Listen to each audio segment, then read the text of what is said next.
El neoliberalismo reinstauró la idea de que los dueños del dinero y del gran capital son los verdaderos arquitectos de las políticas públicas y los aparatos de seguridad diseñados para proteger intereses empresariales no populares.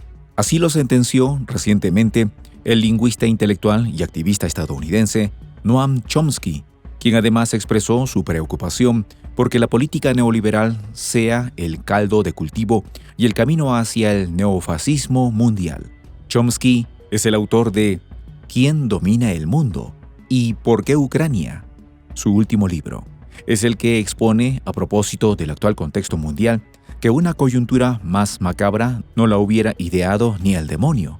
Desde ese escenario, el pensador incide en la necesidad de buscar acuerdos de cualquier tipo para evitar la escalada mayor del conflicto euroasiático, al que compara con el del Führer alemán en Polonia o Estados Unidos en Bagdad. Los detalles a continuación.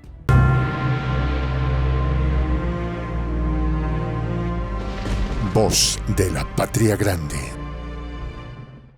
Recientemente, el filósofo y activista estadounidense Noam Chomsky declaró que el neoliberalismo es el caldo de cultivo, principio, para el nacimiento de extremismos que agudizan la desigualdad social en la que vive el mundo desde hace al menos 5 décadas. En ese sentido, Chomsky, quien básicamente sostiene que el mundo está en el camino hacia el neofascismo, declaró durante una entrevista con la organización informativa Throughout que las políticas neoliberales engloban una ideología económica que perjudica a las democracias y a la justicia social.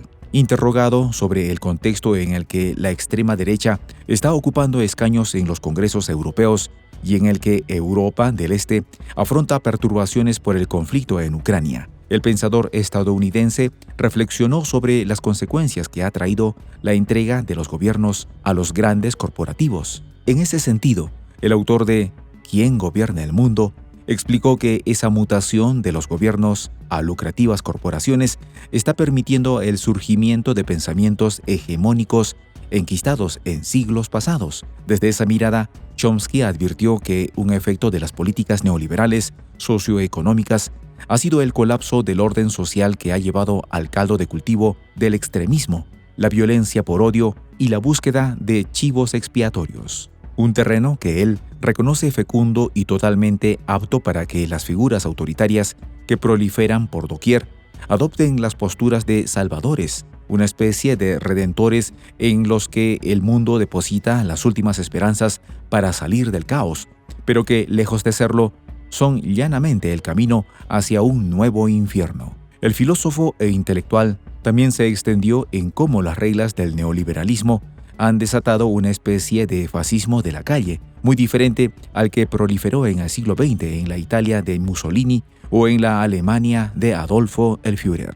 Según esto, Chomsky señala que durante el curso de la guerra de clases neoliberal se produjeron concentraciones no reportadas del poder privado con el fin de controlar los dominios políticos y económicos. Tal concentración oculta de poder privado dejó a la vista el momento en que los gobiernos se convirtieron en meras corporaciones y dejaron de servir a la población para servir y subyugarse a alguien más, las mismísimas supranacionales, por encima de los propios intereses de los países. De acuerdo con el intelectual, el sistema doctrinario, en gran parte en manos de los mismos que concentraban el poder privado, distrajo la atención del poder laboral y abrió la puerta a lo que dio en llamarse teorías de conspiración, normalmente fundadas en algunas partículas de evidencia. Estaba la teoría del gran reemplazo, élites liberales, los judíos y otras mezcolanzas conocidas. A la vez que todo esto engendró el fascismo de la calle, escenario que atrajo venenosas subcorrientes que nunca se han acabado. Al contrario, se proliferan y a las que recurren con mucha facilidad demagogos inescrupulosos. En este contexto, Chomsky expone que en el momento actual, la escala y el carácter de estas subcorrientes no es una amenaza pequeña para lo poco que queda, luego de la paliza recibida en tiempos recientes de una democracia funcional. El analista y escritor también recordó que el neoliberalismo restableció la idea de que los dueños del dinero y del gran capital son los verdaderos arquitectos de las políticas públicas y los aparatos de seguridad, esos diseñados desde las propias instancias legislativas con la venia judicial para proteger exclusivamente intereses empresariales. En su último libro, ¿Y por qué Ucrania?, Chomsky expone que esta coyuntura tan macabra no la habría podido idear ni al demonio, desvelando, entre muchas cosas, la larga data desde la que se habría conocido en Washington el conflicto euroasiático, algo así como 25 años. Es así que el activista político, quien siempre ha denunciado las aberraciones en la política exterior del gobierno de su país natal, incide actualmente en la necesidad de buscar acuerdos de cualquier tipo para evitar la escalada del conflicto euroasiático, al que compara con el del Führer alemán en Polonia o Estados Unidos en Bagdad. Ha sido durante una reciente videoconferencia en la gala de clausura del Festival de Cine y Derechos Humanos de Barcelona, en la que participó, que el lingüista de profesión señaló el conflicto de Ucrania perpetrado por Washington como un crimen de guerra al nivel del de Polonia y Bagdad.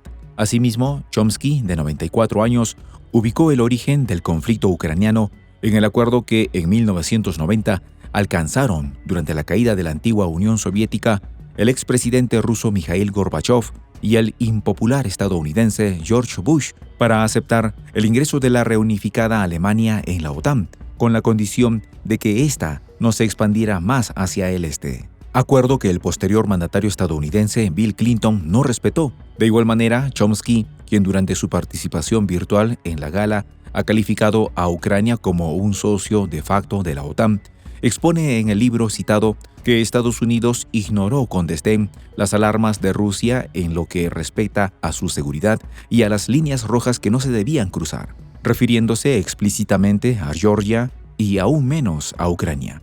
Por lo que señala que el mundo tiene todo el derecho a pensar que esa tragedia podría haberse evitado hasta el final, pues el contexto histórico general no es desconocido. En palabras llanas, lo fraguó Estados Unidos hace 25 años. Se puede eludir, pero no cuestionar. Ahora bien, conforme a los temores expresados por el escritor en su libro sobre el conflicto en Ucrania, hay que decir que para él el efecto principal de esa contienda podría ser fatalmente la imposición de un modelo atlantista bélico basado en la OTAN bajo el mando de Washington. Todo ello marginaría nuevamente iniciativas que quieran construir un sistema europeo independiente de Washington, equivalente a una tercera fuerza, como le llaman algunos en los asuntos internacionales. Para Noam Chomsky, el asunto es una cuestión pendiente desde la Segunda Contienda Mundial, una cuestión que se podría decir el mandatario ruso, con su intervención, ha conseguido resolver, haciendo que Washington cumpla su deseo más ardiente, una Europa sometida hasta tal punto que una universidad italiana intentó prohibir un ciclo de conferencias sobre el necesario Dostoyevsky. Apenas un lánguido ejemplo de muchos que podrían citarse y que dan cuenta de cuán ridículamente pueden llegar a comportarse los europeos, quienes a estas alturas no terminan de dimensionar los efectos que su comportamiento de europeones y alfiles de la Casa Blanca les traerá, si no ponen fin a esa subyugación irracional. Soy el J, Juan José del Castillo, director del canal Prensa Alternativa. Si quieres ser parte de la comunidad de la Patria Grande, suscríbete a nuestro canal. Si es que quieres que te lleguen las notificaciones cada vez que subimos un video, activa la campanita. Si quieres apoyar a nuestro canal económicamente, puedes hacerlo a través de PayPal. El enlace está en la descripción del video. A nombre del equipo de Prensa Alternativa, me despido con esta expresión en el quechua milenario, Tupananchis Kama, cuya traducción es hasta volvernos a encontrar.